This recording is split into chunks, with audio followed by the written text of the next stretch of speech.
Assalamualaikum warahmatullahi wabarakatuh. Perkenalkan, kami di sini akan menjelaskan tentang praktikum gerak harmonis sederhana pada pegas. Perkenalkan, nama kakak, Kak Citra, dan partner kakak yaitu. Nama saya Nala Lydia. Jadi, kali ini kita akan menjelaskan praktikum tentang gerak harmonis sederhana pada pegas. Nah, sebelum kita praktikum, kita harus mengetahui dulu apa tujuan kita melaksanakan praktikum gerak harmonis sederhana pada pegas. Di sini kakak memberi contoh tujuan praktikum.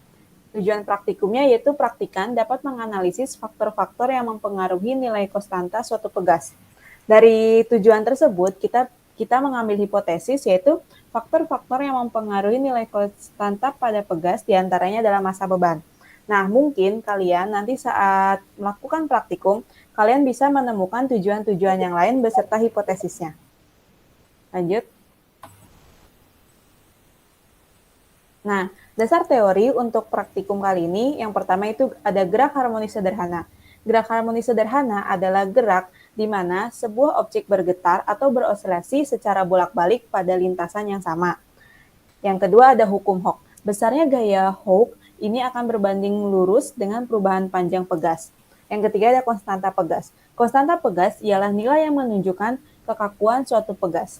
Dan keempat ada periode pegas, waktu yang dibutuhkan untuk satu getaran atau satu siklus.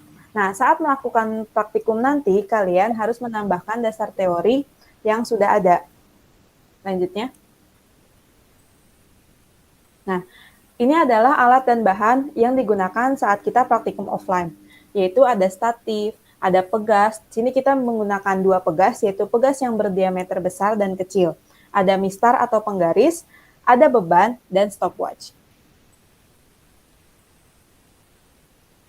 Karena masa pandemi ini, kita akan melaksanakan praktikum secara online yang menggunakan aplikasi PET, Mesh, and Spring Basic. Untuk langkah kerjanya akan dijelaskan oleh Kanala. Silakan Kanala. Baik, terima kasih kepada Kak Citra. Kali ini saya akan menjelaskan bagian prosedur praktikum gerak harmonis sederhana pada pegas melalui web PET Colorado. Untuk linknya sudah tersedia di Google. Jika linknya diklik, akan muncul tampilan seperti ini, dan kemudian kita pilih pilihan lain. Nah, akan muncul tampilan seperti ini. Setelah itu, kita harus mengklik bagian di pojok kanan atas, bagian unstretched line sama resting position. Kemudian, kita gunakan mistar untuk mengukur panjang awal pegas. Seperti itu. Untuk mengatur besar konstanta pegas, kalian dapat atur pada bagian spring state 1. Pada pegas berdiameter besar, kalian gunakan area dan pada pegas berdiameter kecil, kalian gunakan area yang large. Jangan ketukar ya. Sedangkan untuk mengatur besar massa beban, dapat kalian atur pada kotak bagian mesh dengan menggeser-geser bagian yang biru ini. Dan massanya akan ditampilkan di sini.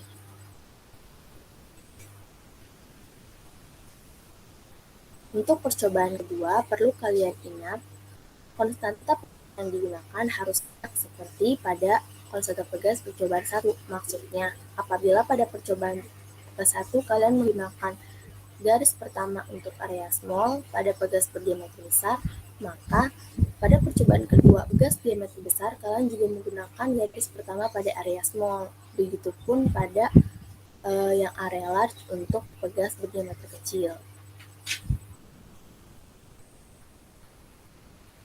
Untuk percobaan 1 dan kedua, setelah kalian meletakkan beban, kalian harus mengklik tombol merah ini untuk menghentikan osilasi pegas. Setelah pegas berhenti, kalian dapat mengukur panjang akhir pegas dengan garis putus-putus warna hijau dan panjang awal pegas ditunjukkan garis putus-putus berwarna biru. Dari sini kalian dapat mengukur berapa besar pertambahan panjang pegas. Untuk percobaan ketiga getaran selaras, prosedurnya sama seperti percobaan 1 dan 2, hanya saja kita membutuhkan tambahan stopwatch untuk mengukur waktu yang dibutuhkan untuk 10 getaran. Perlu kalian ingat, percobaan ketiga pastikan sistem dalam keadaan pause atau terhenti. Setelah itu, kita beri simpangan kurang lebih sejauh 5 cm. Perlu kalian ketahui juga nih, kalau praktiknya secara offline atau langsung, setelah pegas diberi simpangan, kalian harus menyalakan stopwatch-nya itu berbarengan dengan dilepasnya pegas dari simpangan tersebut. Nah, namun karena praktikumnya secara online melalui aplikasi, maka caranya sedikit berbeda ya. Nih, setelah pegas diberi simpangan, kalian pastikan stopwatch dalam keadaan menyala.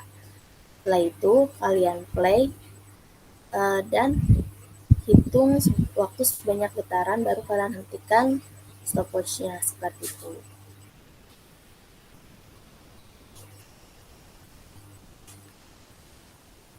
Waktu yang ditunjukkan stopwatch ini tercatat pada tabel percobaan ketiga bagian waktu 10 getaran. Itu saja penjelasan dari saya mengenai prosedur praktikum gerak harmonis tidak pada pegas. Apabila ada bagian yang kurang jelas atau kurang dimengerti, dapat kalian tanyakan pada aslet masing-masing ya. Selanjutnya, saya akan sedikit menjelaskan bagian tabel data percobaan.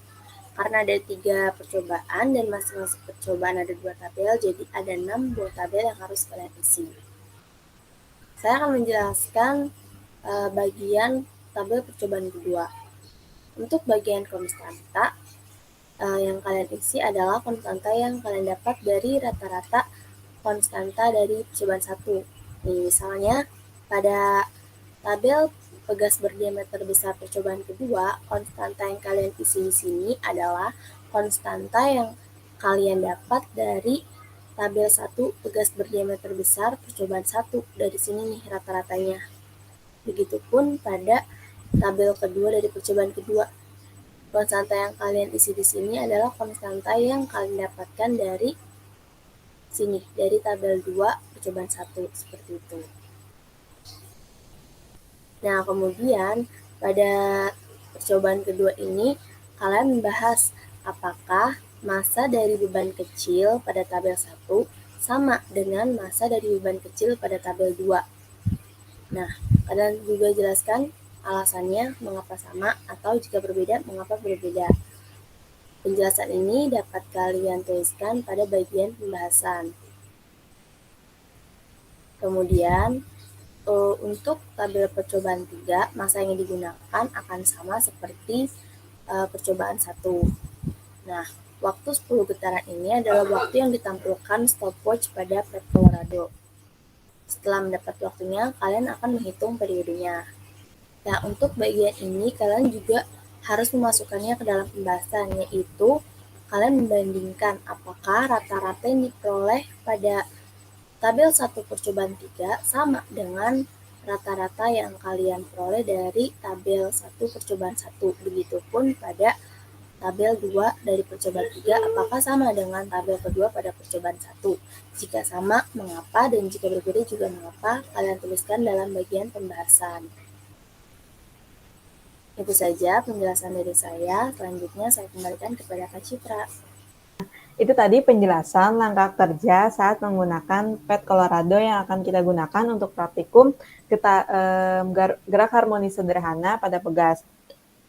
Jadi, pada praktikum gerak harmonis sederhana pada pegas ini, kita akan melaksanakan 3 kali percobaan. Nah, untuk kalian semua, jangan lupa sebelum praktikum, untuk baca-baca modulnya, dan siapkan untuk praktikumnya, dan tonton videonya ya, jangan sampai salah. Sekian dari Kak Citra dan Kanala. Semoga apa yang kita jelaskan dapat dipahami. Wassalamualaikum warahmatullahi wabarakatuh.